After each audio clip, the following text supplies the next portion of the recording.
खींचते हुए उठेंगे। जब 2-1 बार नॉर्मल हो जाए तब महामुद्रा उसमें करेंगे, महाबंध जोड़ेंगे। पहले तो झुकेंगे हेलो। तो 3 सेकंड रुकेंगे जहाँ तक गया, और गायत्री मंत्र का मन ही मन जप चले, और सूर्य की सविता की किरणों का ध्यान करें मेरुदंड पर और शरीर के उस पार्ट पर जिसको आप चाहते हैं कि मजबूत बने। सांस छोड़ते हुए खींचते हुए फिर ऊपर आए, छोड़ते हुए जाकर फिर रुके रहिए। ये पश्चिमोत्तान आसन भी क्रम इसमें जुड़ गया महामुद्रा के साथ में। ठीक है, अब इसमें महाबंध जोड़ेंगे। झुकेंगे तो बाहर निकल गया सांस, ऊपर तिरछे होकर के मृदन सीधा करते हुए महाबंध लगाइए।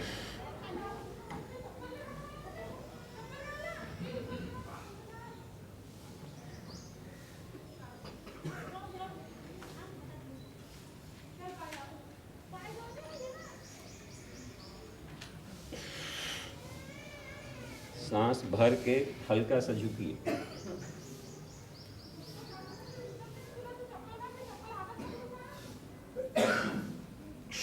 बाएं नाक से निकाल दी इस वायु को। तो इसमें आपका शरीर के रोग भस्म हो रहे हैं। पता भले नहीं चल रहा है लेकिन तेजी से शरीर के रोग भस्म हो रहे हैं। ये आप जो कर सकते हो वो कोशिश करेंगे, जिसे सीधे जब जाता है ये मसल्स तो ये मध्यम नौली कहलाता है। ये देख रहे हैं, ये 2 का स्ट्रेप है, तो ये वाला जब लूज हो जाता है तो इस साइड में जब जाएगा तो उसको बोलते हैं बाम नौली। इधर जब आता है तो दाएं नौली। और हल्की मालिश करने का आप तो पहले यूं ही सपने से सोचेंगे तो बताने लगता है कि किस तरीके से वो हो सकता है। तो जो अपना सोलर प्लेक्सस है उसको, एड्रिनल ग्लैंड को, और इधर पैंक्रियाज को, और सारे भीतर के सूक्ष्म उपत्तिकाओं को भी हम मालिश कर लेंगे उसको धीरे से।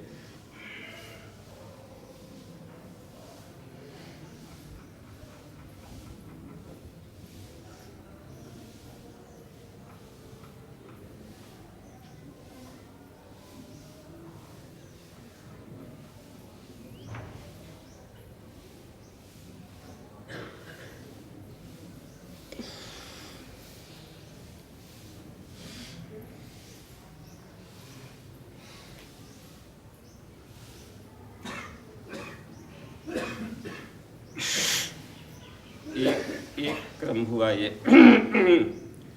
एनर्जी लेवल बहुत अधिक बढ़ गया। हालांकि सुबह मॉर्निंग करके हम आते हैं। दूसरे से जितना हो उसको कीजिए, आप अपनी सुविधा अनुसार सहज कीजिए।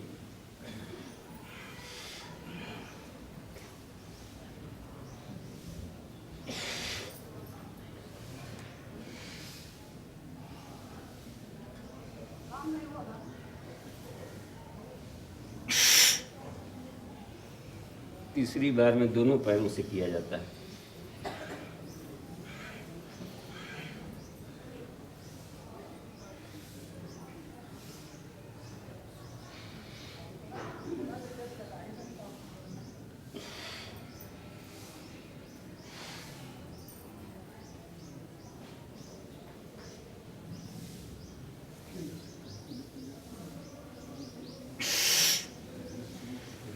ये 24 घंटे के लिए बहुत हाई वोल्टेज का हम चार्ज होगा। इस एनर्जी को हम खर्च करते रहेंगे, नहीं घटेगा, और सौर ऊर्जा से डायरेक्ट मिलते रहेगा। तो ये और इसके बाद तुरंत ही हम चले जाएंगे सर्वांगासन में। आप केवल देखते भी रहिएगा। यहाँ हो जाते हैं किनारे।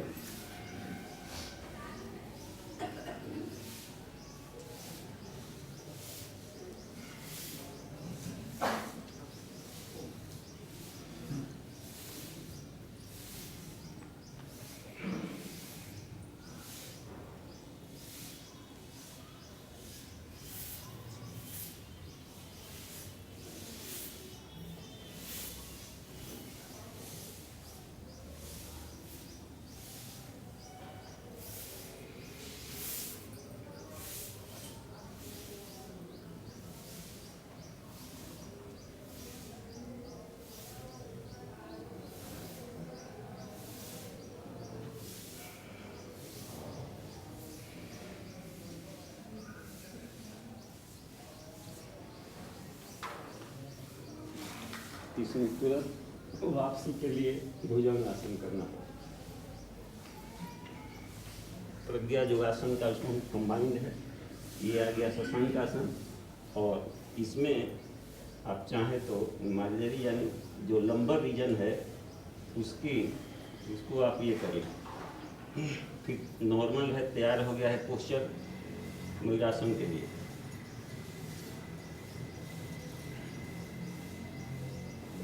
देखिए ये जो गड्ढे दिखाई पड़ रहे हैं ये मयूरासन वाले के लिए, ये केहूनी यहीं पर आएगा तो कभी छटकेगा नहीं, और ये स्ट्राइट मसल्स उसको टांगे रहेंगे।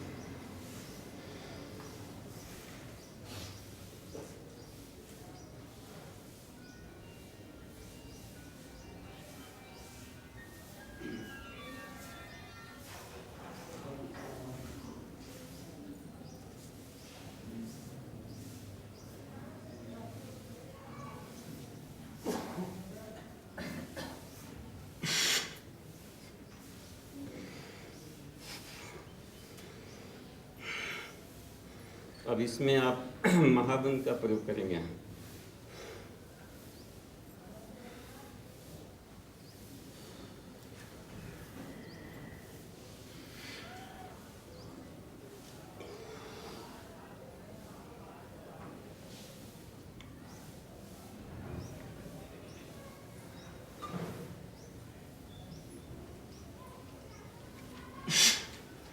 ये सिस्टम हो गया, तो अब आप प्राणाकर्षण के साथ जितना देर मन करना है ध्यान लगाते रहिए। तो कुछ देर तक ध्यान लगाइए सभी लोग। सहज स्थिति में बैठ जाएं।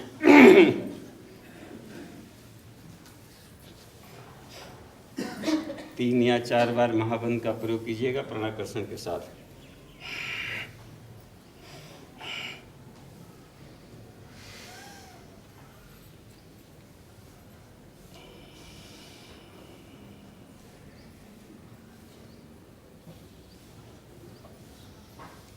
गायत्री मंत्र के साथ में जब श्वास खींचे तो रोम रोम में उस ऊर्जा को भरकर शक्तिशाली बना लीजिए।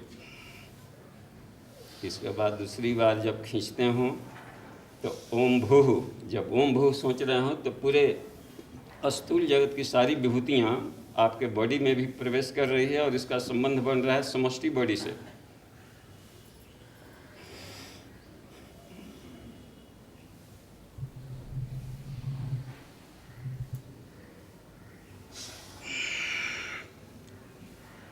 दूसरी बार खींचे तो स्वाधिष्ठान पर ध्यान करेंगे और वहाँ पर एक प्रकाश भवन का सूर्य का, और श्वास खींचेंगे तो विचार जगत की सारी समष्टि विचार को खींचकर अपने व्यक्ति में भर लेंगे, शरीर के रोम रोम में।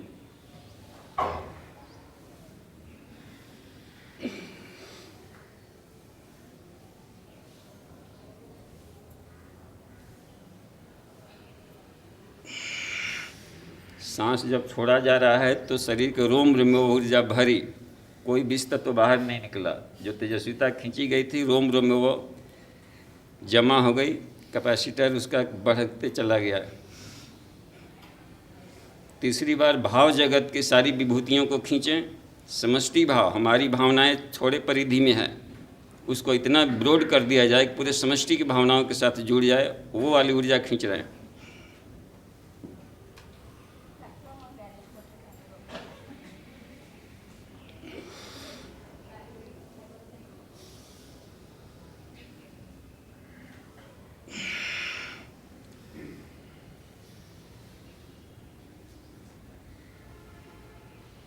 अपने आत्म तत्व का ध्यान करते हुए अनाहत चक्र में ध्यान करें कि मैं शरीर नहीं आत्मा हूँ और भावातीत अवस्था में हूँ, भावनाओं से काफ़ी ऊंचा हूँ।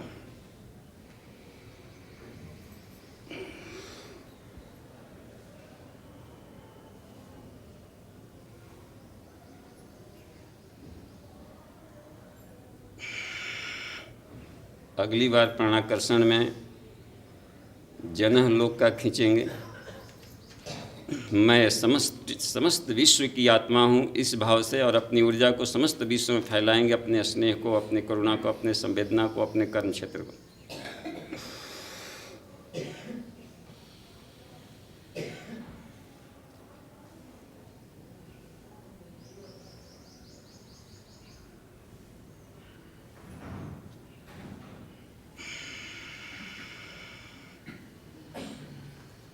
आज्ञा चक्र में ध्यान करेंगे। अगली बात प्राणाकर्षण में, और भाव करेंगे कि मैं समष्टि विश्व की आत्मा हूँ, लेकिन अनासक्त आत्मा हूँ, समष्टि विश्व के साथ कर्म करते हुए किसी भी चीज़ से लिप्त नहीं होता।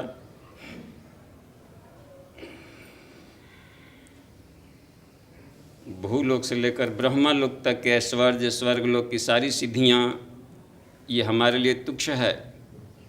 आएंगे भी तो उनको ठोकर मारकर हटा देंगे। वह सब क्षरणशील है, मरणशील है, कष्टदायी है।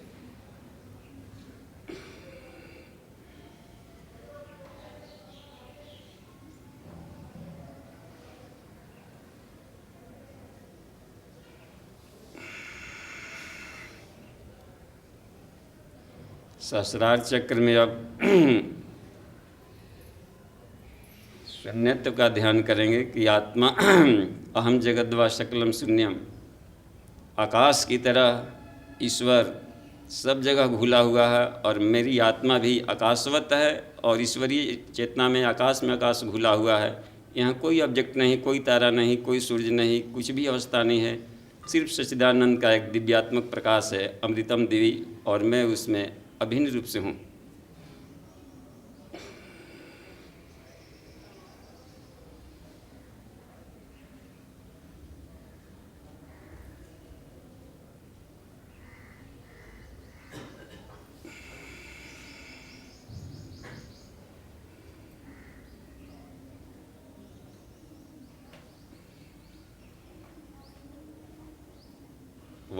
वापसी में अपनी सत्ता को पुनः उसी डायरेक्शन में जैसे गए थे, उसी डायरेक्शन में शरीर में घोलते हुए और हृदय स्थान में एक सूर्य के रूप में उपस्थित देखें अपने को। शांत शरीर रहेगा, स्थिर शरीर रहेगा, सारा शरीर में नीला आकाश का ध्यान करें, और हृदय स्थान में एक प्रकाश पुंज के रूप में, छोटे सूर्य के रूप में, सिक्के के बराबर छोटे सूर्य के रूप में अपने आप को देखें। मैं अजर हूँ, अमर हूँ, शुद्ध हूँ, बुद्ध हूँ, पवित्र आत्मा हूँ, अविनाशी आत्मा। यह मेरा मूल स्वरूप है। शरीर को बिल्कुल शिथिल छोड़ देवें और अपने संकल्प शक्ति से अपनी आत्मा को निखिल आकाश में ऊंचाई पर, काफ़ी दूरी पर अवस्थित देखें।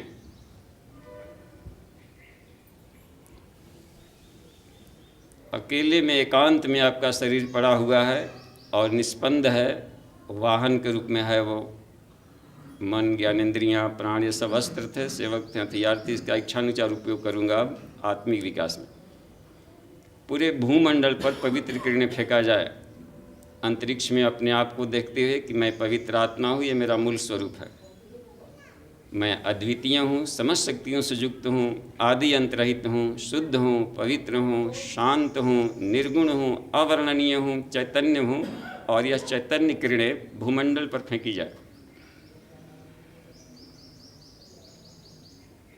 सारा भूमंडल मेरा कर्म क्षेत्र है, लीला भूमि है। भूतल की सभी वस्तुओं, शक्तियों के चित्त प्रयोजनों में लाता हूँ, लेकिन वो मेरे ऊपर प्रभाव नहीं डाल सकती।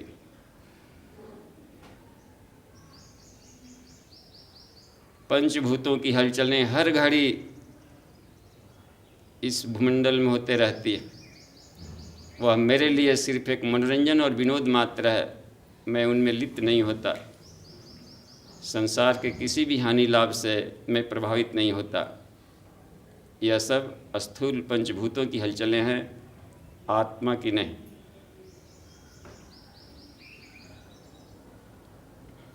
मैं निर्लेप, अविनाशी, पवित्र आत्मा हूँ, महान स्फुलिंग हूँ, ब्रह्म का अंश हूँ। इस शरीर का, संसाधन का उपयोग करूँगा।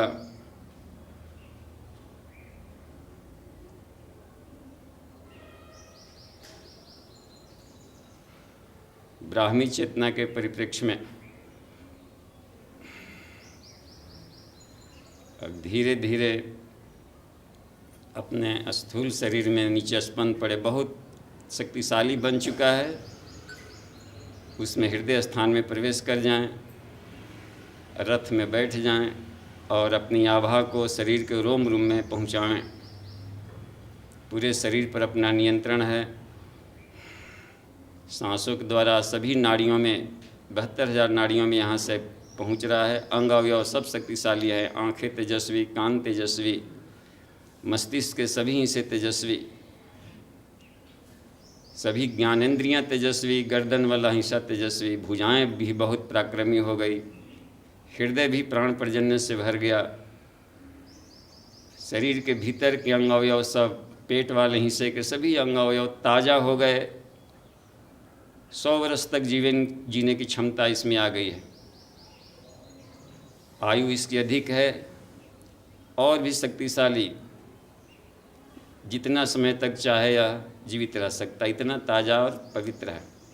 नाभि में पूरा अंतरिक्ष ध्यान करें, पूरा आकाश तत्व है उदर में, और वो सारे अंग अवयव शक्तिशाली हैं। कमर वाला हिस्सा शक्तिशाली, जघनों में प्रजापति हैं, वो सारे हिस्से शक्तिशाली हो गए। जंघाएं भी शक्तिशाली, घुटने शक्तिशाली, पैर तलवे सब शक्तिशाली। रोम रोम मेरा पवित्र हुआ, शक्तिशाली हुआ। मैं प्राण पुंज हो गया हूँ। इसका उपयोग करूँगा अपने देवत्व को बनाए रखने में, और धरती को स्वर्ग और सौंदर्य के ढंग से कलात्मक सुंदर बनाने में इसका उपयोग करेंगे। और हर हाल बिल्कुल ही प्रसन्न और प्रफुल्लित चैतन्य अवस्था को रखते हुए धीरे धीरे अपने को सहला करके नॉर्मल हो जाएं, और अपने आप को बहुत ही मस्त अनुभव करें। जब भी ध्यान प्रणाली ये हो तो उसके बाद स्वाध्याय करना चाहिए उपनिषद का। ओम एक बार उच्चारण कर लीजिए। ओम।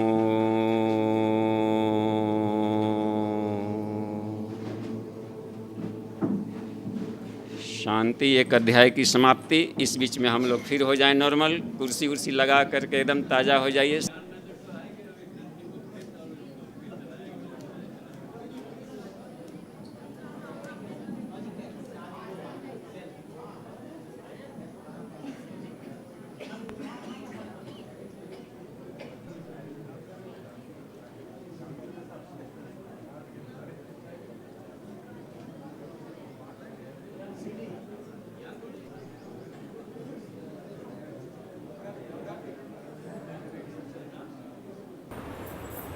ये है क्योंकि वो गांठें हैं, नोट्स हैं, और वही आगे नहीं बढ़ने देगी। जब तक से वो नहीं साफ हो तो यह आत्मा शांति और आनंद का अधिकारी नहीं होगा। तो अंतःकरण में सत, रज और तम के भीतर में, यानी तीनों गुणों के भीतर में कहीं भी हमारी गांठें हैं तो हमको आगे नहीं बढ़ने देगी। इन गांठों को खोलना, हटाना, निकालना, इन 3 गांठों को ही रुद्र ग्रंथि कहते हैं। एक का नाम है रुद्र ग्रंथि,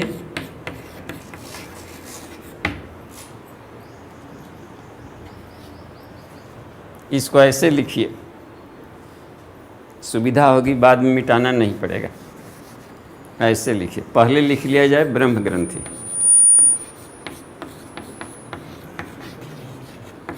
विष्णु ग्रंथि,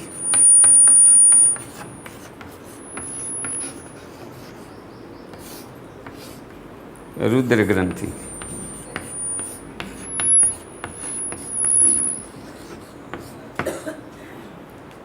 कहीं कहीं योग ग्रंथों में अलग सीक्वेंस भी दिया है। मुंगेर योगा विद्यालय के साहित्यों में सत्यानंद जी वाला ब्रह्म ग्रंथ नीचे कर दिया है, रुद्र ग्रंथ ऊपर लिखा गया है। गुरुदेव ने इस सीक्वेंस में दिया, क्योंकि रुद्र ग्रंथि तम का प्रतिनिधित्व है। ये तम है इनके अनुसार, ये रज का प्रतिनिधित्व करता है और ये सत्य का प्रतिनिधित्व करता है। दोनों को लिंक कैसे करें, ऐसा नहीं लगे कि एक अज्ञानी महात्मा थे और एक ज्ञानी महात्मा है।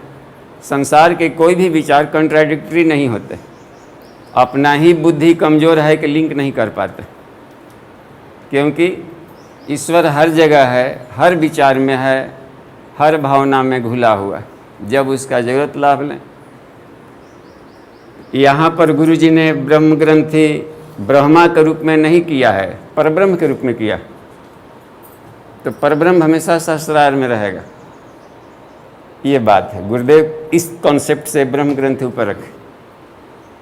और योगा विद्यालय के ग्रंथ में रुद्र ग्रंथि इसको कैलाश पर्वत मान करके लिया, एक ही बात है। जब उस टाइप वाली बात आएगी सदाशिव के रूप में, तो उसको उस रूप में लिया, यानी सत्य ही, जिसने भी लिया है सत्य ही लिखा है, ऊपर सत्य रहता है। तो सत्य को उन्होंने ये कर दिया रूप में। तो गुरु जी ने इस सीक्वेंस में रखा सत्य रजतम, क्योंकि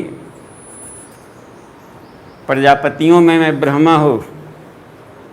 कृष्ण ने भी कहा कि ये रंग है ब्रह्मा विष्णु महेश का क्रम। तो ये और रज, ये कहीं कहीं पर विष्णु को जो सत्य मानते हैं तो विष्णु को वहाँ लिख सकते हैं क्षीर सागर में पड़ा हुआ, लेकिन ऊपर जो भी कहेगा तो सत्य कहेगा। नाम जो रख दें, यदि विष्णु के ऊपर कर दिया गया तो यहाँ पर विष्णु महाविष्णु और सत्वगुणी हो जाएगा। तो नामों के हम लोग को फेर में नहीं रहना चाहिए कभी। ऊपर सत्य है, बीच में रज है, नीचे तम है। इससे मतलब कोई कौन शिक्षक किस ढंग से पढ़ा रहा है उसके ऊपर है, आचार्य के ऊपर छोड़ दिया जाता है कि जिस ढंग से, लेकिन इस सिस्टम को, इस विज्ञान को चेंज नहीं करेगा जो वो है।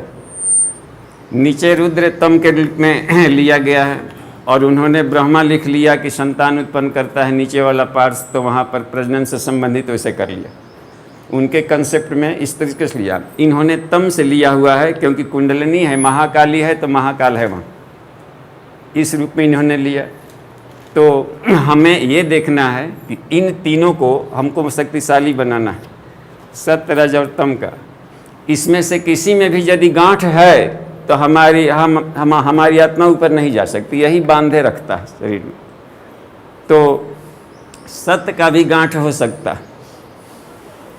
पूजा पाठ करते रहेंगे तो एक पवित्रता के गांठ पड़ सकता है। जो नहीं करता है, जो नहीं नहाता है, रोज़ नहाएंगे, जो ना नहाता है, तो वो कहीं ना कहीं एलर्जी जैसा भी भाव पैदा करने लगता है कि हम शुद्ध हैं, वह शुद्ध है।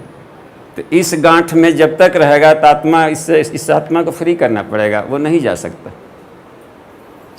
रामानुजाचार्य नहाए उधर से, तो आते समय चंडाल के बच्चे के हाथ पर, कंधे पर हाथ रखे। उनका और ब्राह्मण शिष्य थे, वो भिनकने लगे कि तो गुरु जी गजब करते हैं, कबो कबो पता नहीं चलता है, नहाए से फिर क्या फ़ायदा। हाँ, तो कहे बेटा उस समय शरीर का स्नान था, अब अंतःकरण का स्नान कर रहे हैं, ये ज़रूरी है। तो ये किसी भी गांठ में हमें नहीं फंसना है, बस साधना करें। रिसर्च के लिए अलग बात है।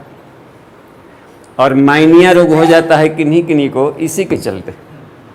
अब बहुत खतरनाक है वो। बेचारे के हमारे मित्र थे, और वो बैंक में अच्छे पद पर थे, और वो मिशन से भी जुड़े थे। उनकी पत्नी इतना शुद्ध रहती थी और इतना पूजा पाठ में कि माइनिया हो गया था। वो दिन भर में 10 पोंछा लगाती थी अपना थी। कहीं मक्खी बैठ गई तो लगता था कि हमारे खोपड़ी मक्खी बैठ गया, फिर पूछती थी। अब समझिए कितना आफत। अब पूछ दिए रहती थी, और चल जहाँ मैनेजर साहब चल देते थे किचन तरफ तो खिसिया जाती थी। आपको लगता नहीं कि तुरंत पूछें, फिर पूछना पड़ेगा। अल्लाह, अब हस्बैंड को भी जाने में दिक्कत है। कहते थे हम तो मन करता है कि बाहरिए रहें, लेकिन क्या कर सकते हैं, पत्नी हैं। अब उनको कोई उपाय नहीं सूझ रहा था। एक दिन हम चले गए उनसे मिलने, क्योंकि भाई साहब हैं, तो वो दोनों लोग खूब हमको मानते थे। आइए भैया अभी आ जाएंगे, अभी तो तुरंत आ जाएंगे, अब टाइम हो गया आने का। तो हम देख कहाँ से बोल रही हैं, तो थोड़ा सा हम भीतर गए तो बरामदा वाला हिस्से में सब जगह पोंछा ओछा लगा के, और चौकी पर भी बिछावन समेट के कोना में बैठी थी। वो डरे उतर नहीं रही थी कि फिर गंदा हो जाएगा, और चुपचाप खुश थी कि पोछा लगा दिए। 10 दुबली पतली हो गई थी इसको करते। तो हम जाने लगे, ठीक है आएंगे भाई साहब, तो हम आएंगे। नहीं आइए ना, बैठिए 2 मिनट। तो हम नहीं बैठे, कि हम जानते थे कि जहाँ बैठ गए तो कुर्सी जरूर धोएंगे जाने के बाद, बेचारा का मेहनत बढ़ जाएगा। हम ही नहीं उनको कष्ट दिए कि वो बेचारी मन, अब कहिए इतना शुद्ध रहते हुए भी एक ऐसी गांठ में पड़ गई, वह गांठ उनके लिए खुद प्रॉब्लम हो रहा।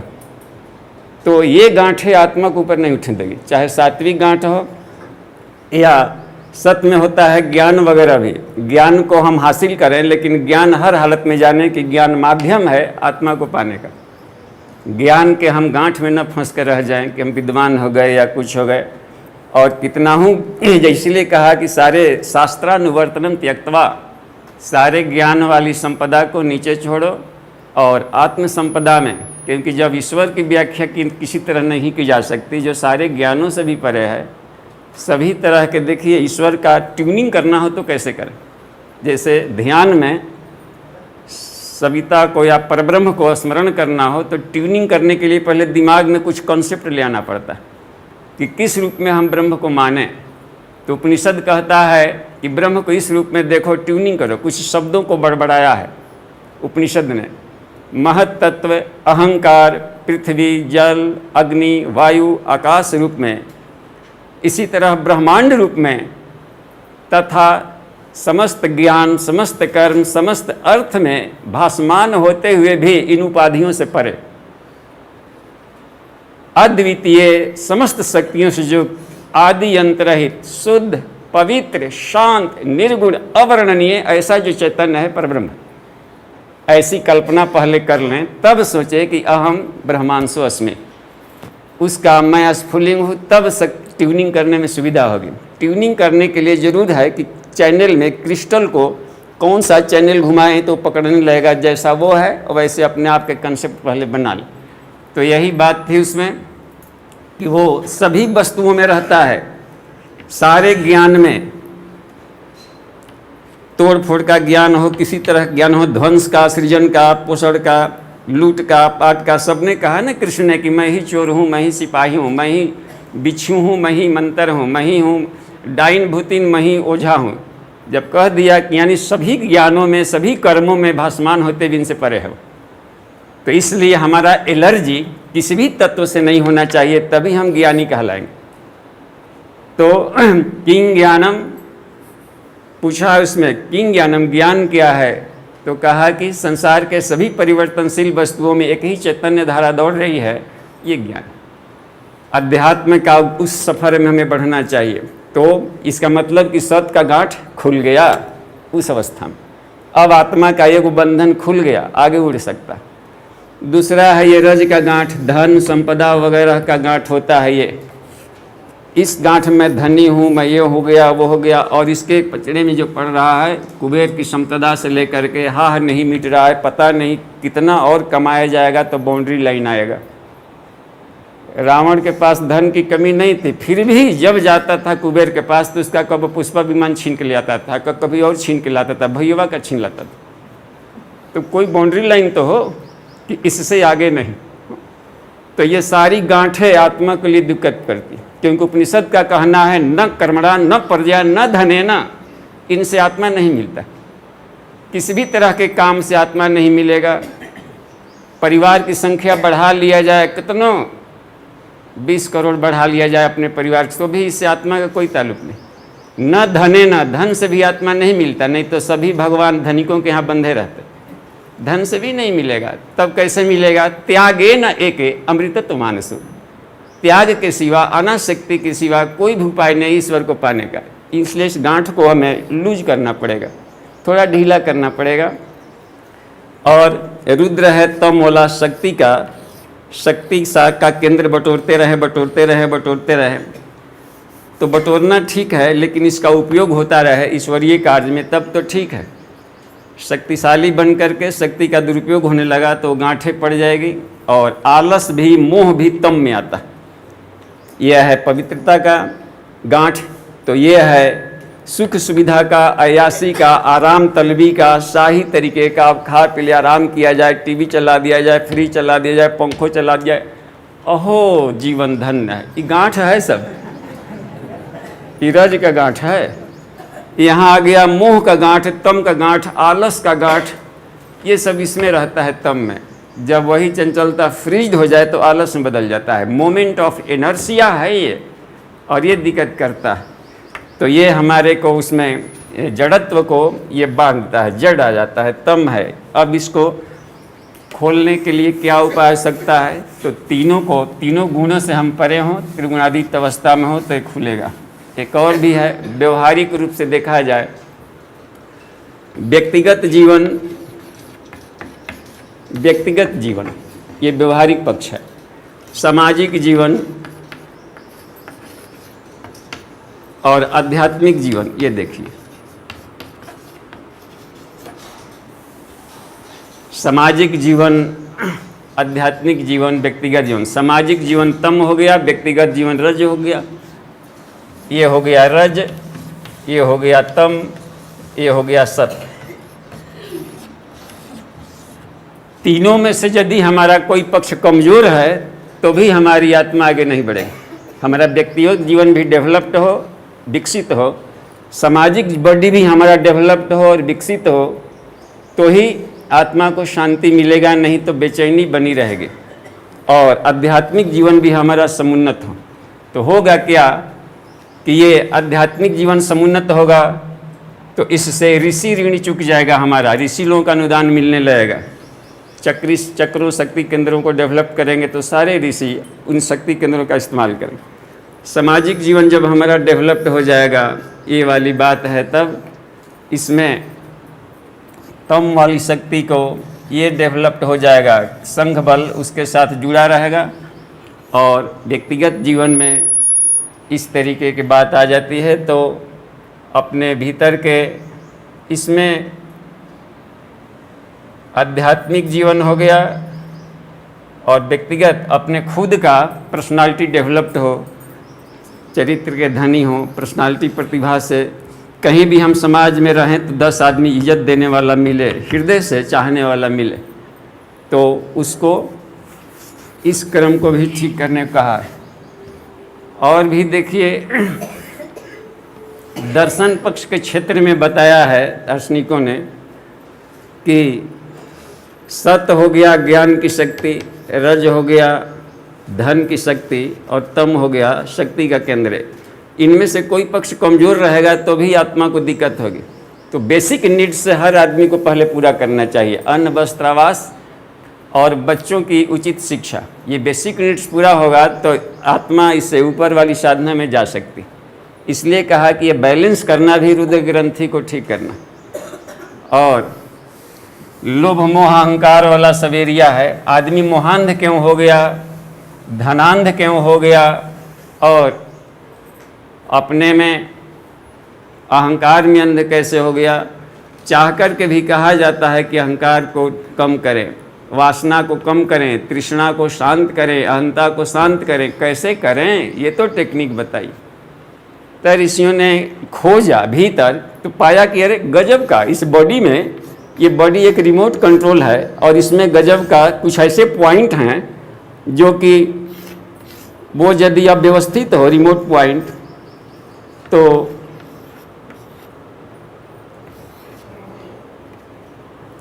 कहा कि यदि यहाँ पर एक ऐसा केंद्र है कि इसमें यदि गांठ पड़ी हो, इसमें यदि उलझन हो तो आदमी तम के तमत्व से ऊपर नहीं उठ पाएगा, आलस से, मोह से, निद्रा से ऊपर नहीं उठ पाएगा, जड़त्व संसार में घोर रचा पचाऊ पड़ा रहेगा। वो बस पेट प्रजनन के भूमिका से कभी नहीं ऊपर उठ पाएगा।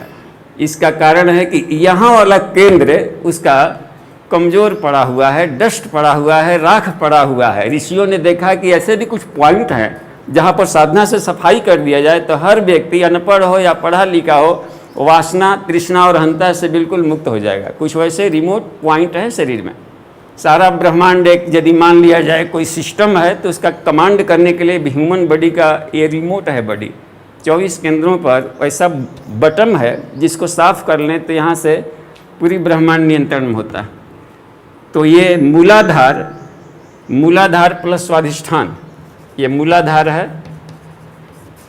प्लस स्वाधिष्ठान, ये दो को मिला करके ये बनता है स्वाधिष्ठान। ये हो जाता है रुद्र ग्रंथि। ये रुद्र ग्रंथि में ये तीनों होते हैं, दोनों। गांठ तभी बनेगा जब दो को छोर हो, तभी बांधेंगे। तो इस गांठ में दो को चक्र काम किया है दोस्ती की। यार दोनों आदमी उसी टाइप का है। तो रूप रसगंध शब्द स्पर्श वाला है, तो एगो सांसारिक पदार्थों के प्रति लोभ वाला है। तो ये कहा कि हम लोग ऐसा करते हैं कि हम लोग मिल करके दोस्ती कर लें। इतना मजबूत बना लेता है सब कि छोड़ना नहीं चाहता। तो यहाँ पर स्पार्किंग करना पड़ेगा, सविता के तेज से वेल्डिंग करके इसको यविष्ठ यानी संश्लेषण विश्लेषण के द्वारा उसको हम साफ करेंगे। यहाँ पर तम त्वा समित भिरंगिरो घृतेन वर्धयामसि, घृतेन कहते हैं श्रद्धा के अग्नि से, श्रद्धाग्नि को घृतेन कहा गया। श्रद्धा अग्नि समिधते, श्रद्धा की अग्नि से आत्मा प्रदीप्त होती है। तो उसके द्वारा अविष्ठीय किया गया, संश्लेषण विश्लेषण किया गया सविता के द्वारा। ठीक है, एक तो यहाँ है। दूसरा है ये उदान और ये मिल करके, ये दोनों मिल करके एक गांठ बनाता है। मणिपुर और अनाहत, विशुद्धि चक्र आज्ञा चक्र मिल करके कल के गांठ बनाता है। एक है रुद्र ग्रंथि, ये है विष्णु, और ये हो गया ब्रह्म ग्रंथि। देखिए इसको जगाने के पीछे इसका बीज अलग है। उसमें देख रहे थे ना, उसमें था ओम हंग यंग रंग वंग लंग। अब ये दोनों मिल गया तो एक अलग टाइप का इसका बीज हो जाता है। इसका हो जाता है क्लिंग, इसका हो जाता है श्रिंग, इसका हो जाता है ह्रिंग। अब इन मंत्रों का प्रयोग करना पड़ेगा ध्यान के साथ में। ओम ह्रीं श्रीं क्लीं भूर्भुवस्व तत्सवितुर्वरेण्यं भर्गो प्रचोदयात्। तब ये क्या करेगा कि सविता की शक्ति आकर इन तीनों वाले चक्रों को तोड़ना फोड़ना साफ करना शुरू कर देती है। तो और यदि न भी हो तो गायत्री मंत्र का जप करते रहे, बीच बीच में क्लिंग क्लिंग, बीच बीच में कोबो कोबो क्लिंग क्लिंग कह दे, तब वो ये काम करने लगता है। यानी ये ऊर्जा क्लिंग को शुद्ध करने के लिए ले आ रहा है। तो मंत्रों में कहाँ बीज लगावें, क्या करें, इसका कोई इसमें उलझने की जरूरत नहीं है। केवल गायत्री मंत्र उच्चारण होता रहे और बीच बीच में कभी कभी जब यहाँ ध्यान है तो क्लिंग का, यहाँ श्रिंग का, यहाँ ह्रिंग का ध्यान कर लें तो भी बात बन जाएगी। और ये भाग रहा है, ये गांठें शुद्ध हो रही है, साफ हो रही है। अच्छा, इसके लिए योगी क्रिया क्या हो, महाबंध हो। जब मूल बंध लगावें तो अपान और कुर्म मिलकर दोनों आपस में स्पार्क करके इस विद्युत शक्ति को ऐसा पैदा कर दे रहे हैं कि ये गांठें अब खुल गई और यहाँ का ऊर्ध्वगमन होगा ऊपर के लिए। इसमें उदान और समान मिल करके विष्णु, उदान प्लस समान, इसमें ये मिलता है, दो काम करता है। उदान प्लस समान, इसमें हो जाता है अपान प्लस कूर्म, और इसमें हो जाता है, यहाँ वाला ही काम करता है, इसमें हो ब्रह्म ग्रंथि में आ जाता है, ये सहस्रार में हो जाएगा ब्रह्म। इसमें व्यान प्लस धनंजय, ये दो काम करता है। इसकी उपलब्धि होगा सहस्रार में, इसकी उपलब्धि होगा यहाँ पर, और इसकी उपलब्धि यहीं पर होता है। यानी जब बंद लगाए हुए हों तो भावना करें तीन जगह, यहाँ पर गले वाला हिस्सा और सहस्रार वाला हिस्सा। तो श्री समृद्धि का ही है, ये अपना क्रीम निकाल कर यहाँ दे देता है, और इसका जो क्रीम है जालंधर वाला का वो निकल कर सहस्रार में दे देता है। तो गांठें सबकी खुल गई और ये लाभ मिल जाता है तीनों वाले केंद्र का। ठीक है, अब इसमें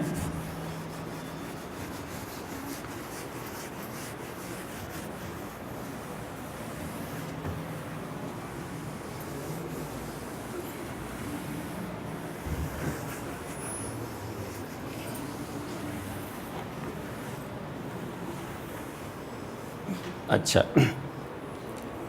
ये लिखा हुआ है न्यूरो ह्यूमरल रसायन, इसका क्या मतलब हुआ? इसको जैसे यहाँ पर मस्तिष्क में था, ये जो केंद्र हम लोग लगाए महाबंध, तो शरीर के सभी हार्मोन्सों पर तो काम किया ही, लेकिन असली है यहाँ पर कि हमारा इसमें यहाँ पर जो था हमारा पिनियल पिट्यूटरी हाइपोथैलेमस, ये सब मिल करके एक रस निकालने लगता है यहाँ पर सब, और हाइपोथैलेमस अब पूरे नर्वस सिस्टम में, और प्लस यहाँ के सब जितना भी नाड़ियाँ गई हुई है न्यूरॉन्स, ये न्यूरॉन्स इस टाइप का हो जाता है। जो ब्रेन वाला सब सेल्स है इस टाइप का इरेगुलर शेप का होता है, और ये सब डेंड्रन्स हो जाते हैं। इसके साथ में एक एक्शन लगा रहता है जो कि दूसरे वाले से जुड़ता है, यहाँ पर मैसेज सब देते रहता है। और ये होते हैं 10 से 20 अरब तक मस्तिष्क में। इनके रसों में तरह तरह का रस भरा हुआ, इसमें कुछ रस भरे हुए हैं। यहाँ पर ध्यान लगाएंगे तो मेलानिन और सेराटिन निकलने लगता है, जो कि कंसंट्रेशन बढ़ाएगा और भाव प्रवणता को बढ़ा देगा, आध्यात्मिक शक्ति को डेवलप करता है, बुद्धिमत्ता, कंसंट्रेशन और जागृति, चेतन अचेतन मस्तिष्क को डेवलप करने वाला सब रस निकालने लगता है।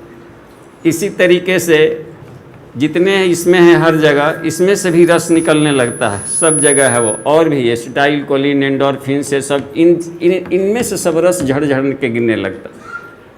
तो ये रस कहे जाते हैं स्नायु रसायन। कैसे आता है ध्यान में? तो ध्यान के साथ ग्रंथि बंधन करेंगे या आत्मानुभूति योग करेंगे या सोहम प्राणायाम करेंगे तो ये रस निकलने लगता है।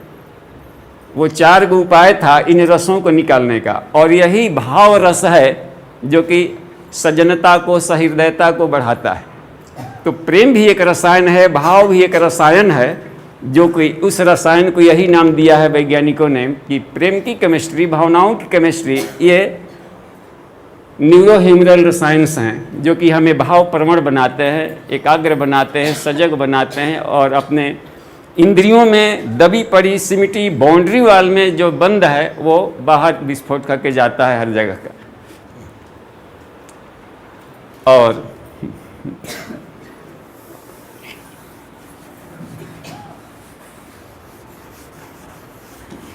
तो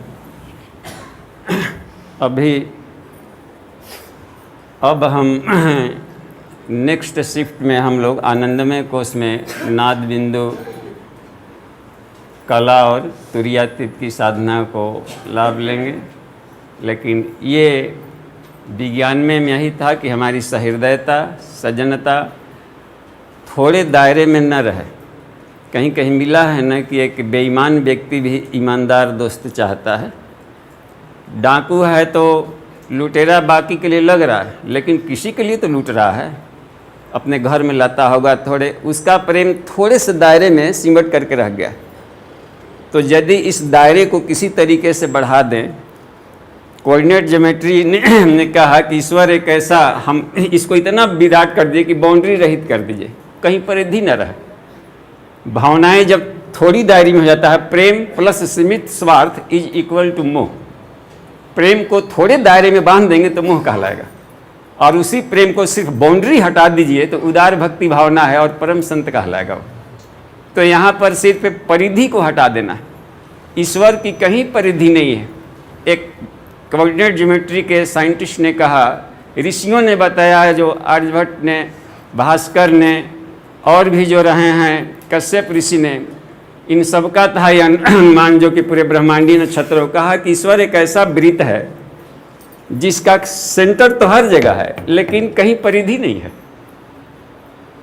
कहीं परिधि नहीं है, और हर जगह केंद्र है। जहां आप खड़े हैं वही उसका सेंटर है। यज्ञो विश्वस्य भुवनस्य नाभिः, यहीं से आप केवल इमोशन भावना अपना फेंक दें तो वही धुरी है और वही पूरे विराट चेतना के साथ आपके साथ घुल जाएगा।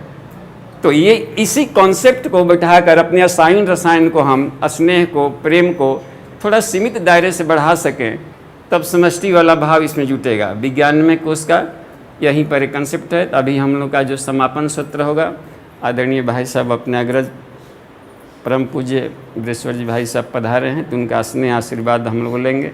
बाहर कहीं प्रवास में जाना था, नहीं तो कल समापन में आकर के मिलते। तो आपका ये प्रयास पुरुषार्थ, उनके जो स्नेह आभार हैं हम लोग थोड़ा सुनेंगे और अपने भाग्य को सराहेंगे। इनका स्नेह मिल जाता है बीच बीच में हम लोग को, और ऐसा लगता है कि हमारे गुरुजी रहें न रहें, इन अपने पिता जब नहीं रहता है तो बड़े भाई का दायित्व तो होता है कि पिता के बारे में छोटे भाइयों को बतावें कि देख तुम्हारे पिताजी थे ऐसे वैसे, तो बड़ा भाई ही पिता बन जाता है। गुरु कृपा से अच्छा क्रम चल पड़ा। उन्होंने प्रारंभ से ही कहा कि मेरे आने का उद्देश्य इस धरती पर क्या है, युग निर्माण कर दें, युग निर्माण की ईश्वरीय योजना को धरातल पर लागू कर देना। हमेशा ईश्वरीय योजना को ऋषि लागू करते रहे हैं, उसी रूप में वो भी आ गए। वैसे देखा जाए तो कहीं कहीं उन्हें अपने बारे में महापुरुषों के लिए बड़ी दिक्कत होती है। अगर वो न बताएं तो कौन समझे, और बताते हैं तो शालीनता की मर्यादा टूटती है, अपने बारे में बोलते हैं। और यही सोई जाने ही यही देहु जनाई, जो जनाता उसी को करते हैं। तो वो कहीं कहीं संकेत कर देते हैं, प्रसंगवश आ गया तो उस प्रवाह में बोल देते हैं। जैसे रामकृष्ण परमहंस कहते थे प्रसंग बाके, जो राम जो कृष्ण वही अब रामकृष्ण, ऐसा संकेत कर देते थे।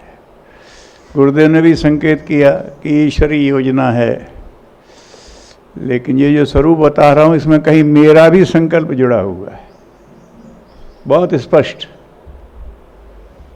कि इस योजना में मेरा संकल्प भी कहीं है। एक संकेत उन्होंने कहा। तो उस योजना को लाने का था। तो योजना में बात क्या है? तो परिवर्तन, युग परिवर्तन है, युग निर्माण है। और जहाँ कोई परिवर्तन सही दिशा में होना है, निर्माण स्तर का होना है, तो साधना उसमें जरूर इन्वॉल्व होगी। अगर साधना नहीं है तो चाहना काम नहीं करेगी। मैं चाहता हूँ, मैं बहुत चाहता हूँ, मैं जान की बाजी लगा दूंगा, लगा दो। अरे वहाँ एथलेटिक्स में इंडिया कोई गोल्ड मेडल नहीं लाया, मुझे भेज दो, जान की बाजी लगा। हम जैसे 50 मर जाएं तो ब्रॉन्ज भी नहीं मिलना। बाजी लगाना है तो स्तर भी तो बनाना है। गुरुदेव कहते हैं बेटा समर्पण ठीक है, समर्पण ठीक है, समर्पण किसका है ना? आ गया गुरुजी आपकी सेवा करूंगा, होता कुछ नहीं है, बिल्ली का गुना लीपने का न पोतने का, ऐसे कभी हंसी में कहते थे। अरे क्या, तो एक समर्पण होता है। इसलिए तो अविकसित क्यों रह गया कि उसने दुनिया को जो अपने अंदर पकड़ रखा उसको छोड़ नहीं रहा है। उसको छोड़े तो विकसित हो जाए। तो पहला समर्पण इस बात का होता है कि हम अनगढ़ की पकड़ से सुगढ़ की पकड़ में चले जाएं। पहला समर्पण वो होता है। हम तो समर्पण कर दिया, अभी कोई समर्पण बड़ा कठिन होता है वो समर्पण, आध्यात्मिक समर्पण। लेकिन पहला समर्पण ये है कि हमने सांसारिकता को जो आदर्श मान लिया है वो आदर्श को अपना आदर्श मान लें। पहला समर्पण ये होता है। और अगर ये समर्पण आ गया तो विकास सुनिश्चित है।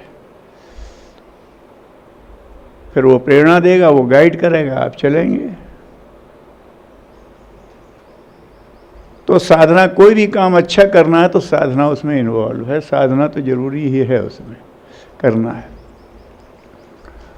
और साधना की जो हमें अब चूंकि युग परिवर्तन है तो साधना की अवधारणा भी तो गलत है।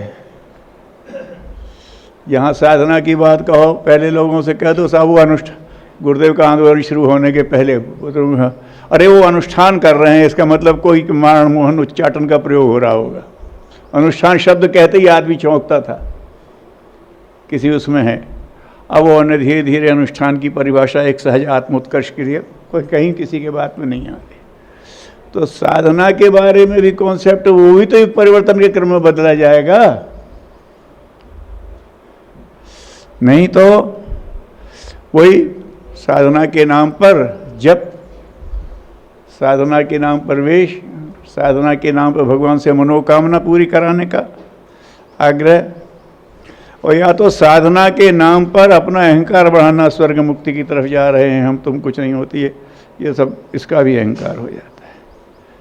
तो गुरुदेव ने साधना की बड़ी सही दिशा और उस दिशा के बड़े सुगम सूत्र वो दिए हैं।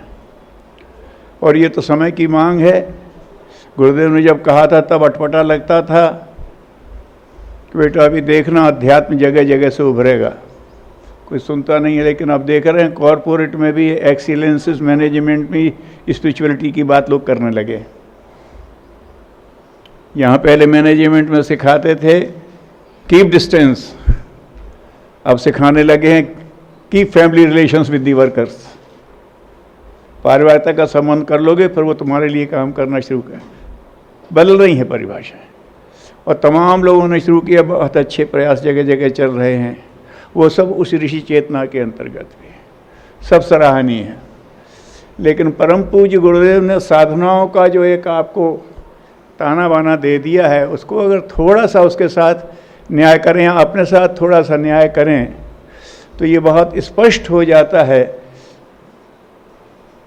कि जो भी लोकप्रियता हो रही है, जो भी प्रभाव पड़ रहे हैं साधना सा वो फलाना आर्ट ऑफ लिविंग वालों का बहुत अच्छा है। हाँ, बहुत अच्छा है, कोई शक नहीं है।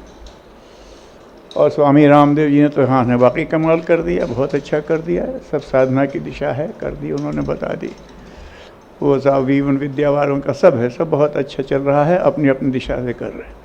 लेकिन आप अपने साथ न्याय करें, गुरुदेव के साधना पे अगर ठीक से ध्यान रखें तो हम उस स्थिति में हैं कि उन सबको अगले चरण की दिशा दे सकते हैं।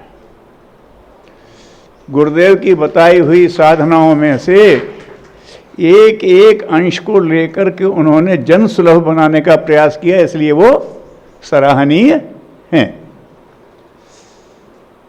अध्ययन किया, ऐसा कुछ किया, वहाँ से विश्वनाथ से लेकर उसका विपश्यना और प्रेक्षा और ये जीवन जीने कला, इसका सबका देखा तो ये देखा कि गुरुदेव ने जो सूत्र कहे उनमें से किसी एक दो सूत्रों को ईमानदारी से और डोजेस बना करके, हम डोज नहीं बनाते, रामदेव जी ने क्या किया, कौन सी नई प्राणायाम पैदा कर दिए,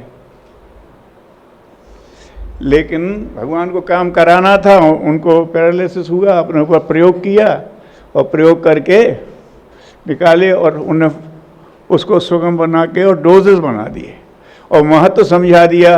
अरे साहब प्राणायाम तो वो करते हो कि नहीं, सबके लिए ज़रूरी है, ऐसा कह के उनने जनजीवन में प्राणायाम का प्रवेश करा दिया, इसका करा दिया। अच्छा किया, करने की बात है तो सुदर्शन क्रिया तो सोहम और भस्त्रिका का योग है, ढंग से उसमें किया, उसके साथ फिर वही सूत्र बताने लगते हैं जीवन कैसे संभालने का है, करने का। तो कहने का मतलब ये है कि वो सब सराहनीय है। या तो हम क्या करते हैं कि क्षमा करिएगा, हम अपने को साधक कहते हुए साधक मनोवृत्ति के बहुत निकट नहीं पहुंच पा रहे हैं। साधक में हंस वृत्ति आती है, चयन की, मिलावट में से भी अच्छा चयन कर लेगा। हम तो हर बार कहते हैं क्या दूध लाया, पानी मिलाया इसमें, तो पानी की आलोचना करते रहते हैं, दूध का चयन करने की हिम्मत नहीं पड़ती कि कहीं दूध है तो निकाल लो ना इसमें से, हर एक की आलोचना करा लो। अरे सराहना भी तो करना सीखो, उसमें कुछ अच्छाई भी तो होगी, और वो सराहना करना सीख जाओगे तो जीवन सराहनीय बनने लगेगा। वहीं से चयन वृत्ति पैदा हो जाती है, ग्रहणशीलता पैदा हो जाती है, तो सब सराहनीय है और सबकी सीमा मर्यादा है, हमारी भी सबकी है। जब गुरुदेव स्वयं कहते हैं बेटा मैं तो एक छोटा सा उद्देश्य शक्ति लेके आया, ठीक है, यहाँ आने के बाद तो हर एक की सीमा हो जाती है, राम की भी कृष्ण की भी तो हो जाती है, सबकी सीमा है। तो अगर हम इन साधनाओं के साथ वो करें तो वैसे ही करा लेते हैं, और वो सीमा सामान्य सूत्रों को या तो फिर साधना उससे स्वर्ग मुक्ति, उन्होंने बहुत कहा बेटा ये बड़ी बड़ी साधना तुम्हें स्वर्ग मुक्ति के लिए नहीं करना, वो चूँकि कह सकते थे, कर सकते हैं, इसलिए उन्होंने कहा। अगर आप देखें तो इसमें आपने बहुत ईमानदार व्यक्ति भीतर से, उन्होंने कोई नई चीज़ अगर बताई है तो पहले उसे सूक्ष्म जगत में स्थापित कर दिया, तब आपसे करने को कहा है, यूँ ही नहीं कह दिया अनगढ़। स्वयं तप करके जब उन्होंने गायत्री साधना को वो 2-2 घंटे वाली गायत्री साधना कीलक कवच अर्गला वाली के साथ 10 मिनट करके उन्होंने जब सूक्ष्म जगत में स्थापित कर दिया, तब उन्होंने फिर कहना शुरू किया आप लोगों से। हर चीज़ में हो जाता था, वो अलग बात हो जाएगी। और कहते थे बेटा मैं तेरे संतोष के लिए नहीं कहता हूँ, मैं कर सकता हूँ इसलिए कहता हूँ, कई लोगों से कहते हैं। हमारे वो तिवारी जी हैं ब्रह्मवर्चस्व वाले, हितेन तिवारी, उस समय जब ये ग्रीन हाउस इफेक्ट का चला था तो सब पूरा अध्ययन करके और बहुत अच्छा एक लेख बना करके लाए। अखंड ज्योति के लेखन का अभ्यास करा रहे थे ब्रह्मवर्चस्व वालों को, गुरुदेव अपने लोगों को यहाँ को, तो वो एक अच्छा सा लेख बना करके लाए। पढ़ो, पढ़ा, ठीक है बेटा तेरा लेख पास होने लायक है, रख दे से, लेकिन एक लेख और लिख। क्या? ऐसा कुछ नहीं होगा। ये जो कह रहे हैं ना जल प्रलय हो जाएगी, हिम प्रलय हो जाएगी, ऐसा हो जाएगा, अब एक लेख लिख, ऐसा कुछ नहीं होगा। वो ऐसा प्रमाण तू ढूंढ, होगा वो जो मैं कह रहा हूं। अब इससे ज्यादा क्या कहे आदमी? प्रमाण तू खोज, होगा वो जो मैं कह रहा हूं। अरे ये तो विज्ञान जो है ये तो टटोल के चलता है। क्योंकि भगवान ने धरती को गोलाकार बना के फेंक दिया, तो अब वो कहता है धरती गोल है इसलिए घूम रही है सूर्य के चारों तरफ। वो बेलनाकार बना के फेंक देता तो फिर वैज्ञानिक ही कहता है ये बेलनाकार है इसलिए घूम रही है। वो तो ईश्वर के निर्देश पर घूम रही है। अब इससे ज़्यादा क्या कहें कि मैं कह रहा हूँ होगा वो। ऐसा संकेत कर देते थे कि मेरा उसमें है, जो है रोक के फिर है। डॉक्टर दत्ता से पूछ लेना थोड़ा, उनको मन में फ्रस्ट्रेशन था। एमडी थे और सिविल सर्जन का बहुत देर से मिला, तो फिर अमेरिका भी चले गए, ग्रीन कार्ड भी मिल गया, फिर आ गए छोड़ छाड़ के। उन्होंने कहा साहब ऐसा है गुरुजी अब मैं यहाँ आ गया हूँ। बेटा देख ले, तेरा जैसा मन हो वहीं रास्ता बना देंगे। कोई आग्रह नहीं होता था उनका, चयन तुम करो फिर उचित रास्ता वो बना देंगे। उचित चयन होना चाहिए। जैसे वो रामकृष्ण परमहंस ने कहा कि साहब क्या करूं समझ में नहीं आता, देख तो ये शादी करना हो तो वैसा बता दे तो मैं वो व्यवस्था कर दूंगा, और तुझे नहीं करना हो तो फिर बता देना, मैं तेरी सारी ममता खा जाऊंगा। नहीं तो कर, मुझे किस रास्ते चलना, बाकी मैं कर दूंगा। तो उन्होंने कहा कर ले बेटा। वो नहीं साहब वो दत्ता नहीं है कि ये आपसे कहे कि ऐसा हो जाना चाहिए। अच्छा ये हो गया तो फिर आ जा। और अब सुन, अब तेरे बच्चों की जिम्मेदारी मेरी, उनको पढ़ाने लिखाने की जिम्मेदारी उनकी मेरी, उनकी शादी ब्याह की जिम्मेदारी मेरी, उनका सब कर। दोनों बच्चे विदेश में काम कर रहे हैं, बोले हम सोच ही नहीं सकते थे कहाँ है कैसा क्या हो जाएगा। और ये नहीं तेरे संतोष के लिए नहीं कह रहा हूँ, मैं कर सकता हूँ इसलिए कह रहा हूँ, बार बार ऐसा कह देते। तो ये जो उन्होंने साधना है सब उनकी की हुई हैं, उनकी समझी हुई हैं, उनकी बनाई हुई हैं। यह प्रभु का क्रिया हुआ है ना, वो तो उसी चेतना से है। तो इसको अगर हम थोड़ा सा ध्यान में दें तो ये भी कहते बेटा तुम्हें शक्ति अर्जन के लिए साधना नहीं करनी, शक्ति अर्जन के लिए साधना नहीं करनी, और स्वर्ग मुक्ति के लिए मत करना। अगर तुमने मेरे साथ साझेदारी कर ली और मेरा काम ईमानदारी से किया तो तुम्हारा कर्म से जितना बनता होगा उससे ज़्यादा ही कुछ स्वर्ग मुक्ति में अधिकार दिला दूंगा। क्यों कर सकते हैं। और बेटा शक्ति के तुम क्या करोगे, यूँ समझ लीजिए आप, युग निर्माण कितना बड़ा काम है, कितनी शक्ति अर्जन करोगे आप। ऐसा करो, ये हमारे आपदा प्रबंधन वाले बैठे हैं भाई, आपदा आ जाए तब कोई कहे कि साहब मैं आपदा के लिए काम करूंगा और मैं कमाई करता हूं और सारी कमाई उसी में लगा दूंगा। अरे तू कब तो कमाई करेगा और कब तो लाएगा, और तेरी हैसियत कितनी है। तो फिर क्या करें, अब तो ये आपदा हो गई है, अब तो समर्थ हो भंडार खुलेंगे इस आपदा के लिए। तू अपनी सिर्फ इतनी हैसियत कर ले कि ईमानदारी से सही काम को सही जगह अंजाम दे देना, बस तू इतना बांट लेगा जो जिंदगी भर कमा नहीं सकता, साल भर में कर लेगा, वो भंडार खुल जाएंगे। हमने अनुभव किया है, हम कितना सा लेके जाते हैं और कहाँ कहाँ कितना आ जाता है।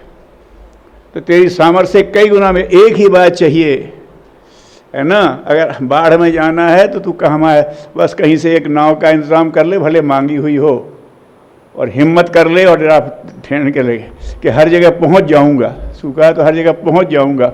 और सही जगह तूने पहुंचा ना कर दिया तो तू जितना जिंदगी भर में कमा नहीं सकता उतना तू बांट देगा अपने हाथ से, बचाना तो बहुत दूर की। अरे बच्चा आ गया, शादी ब्याह में होता, हमें भी दे दो, हम ही परोसेंगे, अब क्या करेंगे।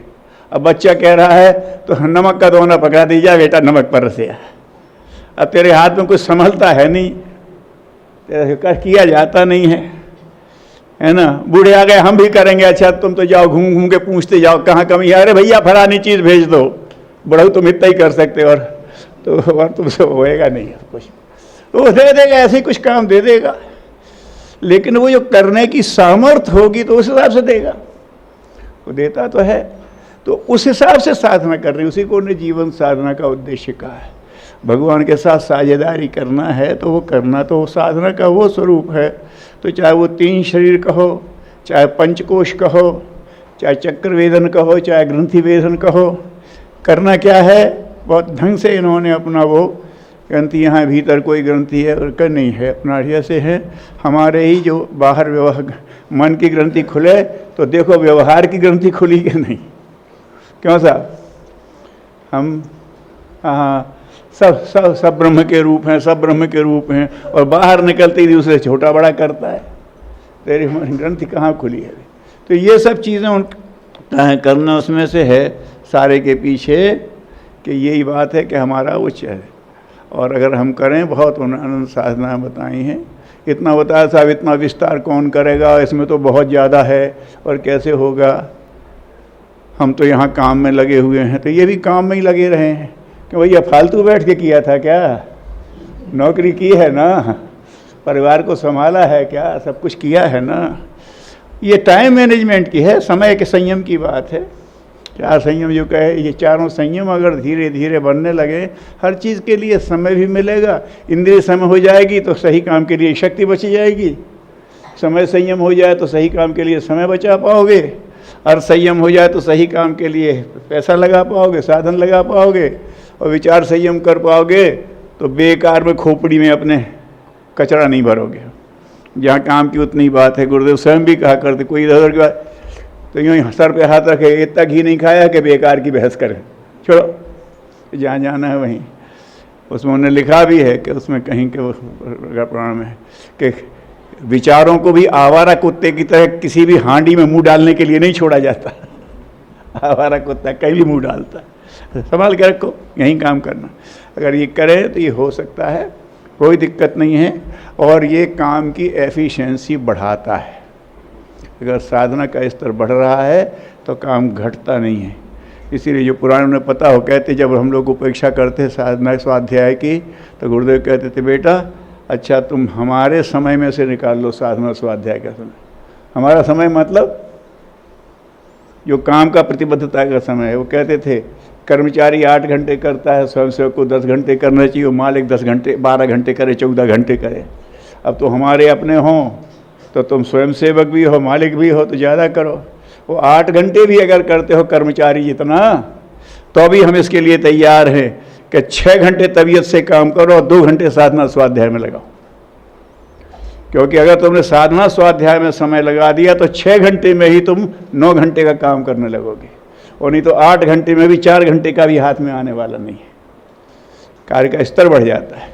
तो ये कोई कहता अरे साहब काम पड़ा, इतना पड़ा है और तुम्हें इसकी पढ़ी है, काम है इसीलिए पढ़ी हुई है, काम ज़्यादा है इसीलिए है। उनने अपने अंग अवयवों में लिखा है बेटा अगला काम हमारा ऊंचा है, अगर तुम्हारी ऊंचाई बढ़ी नहीं तो कर नहीं पाओगे। ऊंचाई से मतलब साधना तो ऊंचाई की है। तो आपसे सबसे निवेदन है, एक बहुत अच्छा प्रयोग हुआ है, एक तरफ से फिर से सामूहिक है। उनकी प्रेरणा तो चल ही रही, पिछले साल से ही क्षेत्रीय साधना सत्रों की और यहाँ सब क्रम चल रहा है, उनकी है तो लहर चल रही है क्षेत्र में, और भी तमाम लोगों ने ऐसे कर रखे, हम भी करें। अब गुरुदेव ने साधना अगर युग परिवर्तन के हिसाब से बताई है, अभी तो हमें उस स्तर पर जाना पड़ेगा कि किसी भी धर्म संप्रदाय के विश्वास के व्यक्ति क्या करके भी हम उसको जीवन साधना से जोड़ दें, युग निर्माण के से जोड़ दें। तो ये हमारे अपने जीवन की शोध सफलता इसी पर टिकी है कि हम जीवन को कितना साधना में बनाते हैं।